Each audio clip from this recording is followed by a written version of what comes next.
Balitang Espesyal. Sari-sari store owner sa Central Luzon nakadaog og 271.4 million pesos sa scatter.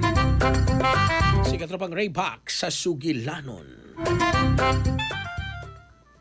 Usa ka inahan og tag-iya og sari-sari store mga katropa sa Central Luzon ang nakadaog og dako kaayong jackpot nga 271 million kapin nga pesos mga katropa gikan ni scatter nga Casino Plus. Sa usa ka ordinaryong buntag samtang nag-andam pa siya sa pamahaw ug mag-abli sa iyang tindahan, iyang nakita sa iyang cellphone ang halangdon nga kantidad nga iyang nadaog. Suma pa sa iyang pamahayag kaswal lamang ang iyang pagdula og pirmi niyang gisunod ang limitasyon sa iyang pusta. Dili kalipay ang una niyang gibati kun dili kahilom o kakurat sa dakong swerte nga iyang nadawat. Ang maong inahan na ila sa iyang disiplina sa pagduma sa kwarta o pag-atiman sa pamilya o negosyo o ang iyang pagduwa kay para lang sa kalingawan mga katropa. Giingon usab nga ang Casino Plus adunay maayong sistema sa verification o payout process ilawom sa regulasyon sa pagkor og nagasiguro sa husto og luwas nga pagpagawas sa mga premyo mga katropa pagkaswerte. Sa atong mga katropang kalalakinan para kondisyon gyud ka permi ibabaw sa kama pag turbo mga higala labi naghapo kay kakapoy imong trabaho sa adlawan o nya manguhit pagin si Mrs. magabi. Turbo safe ni mga katropa tungod kay aprobado sa FDA nga adunay maka og klavuwas ka gama sa Yes to Health. 30 minutos sa dili pa inyong labing-labing pag turbo na. Kaysa turbo wagas ang lakas. Alang sa nagkayusag Pilipino para sa Pilipinas, ako inyong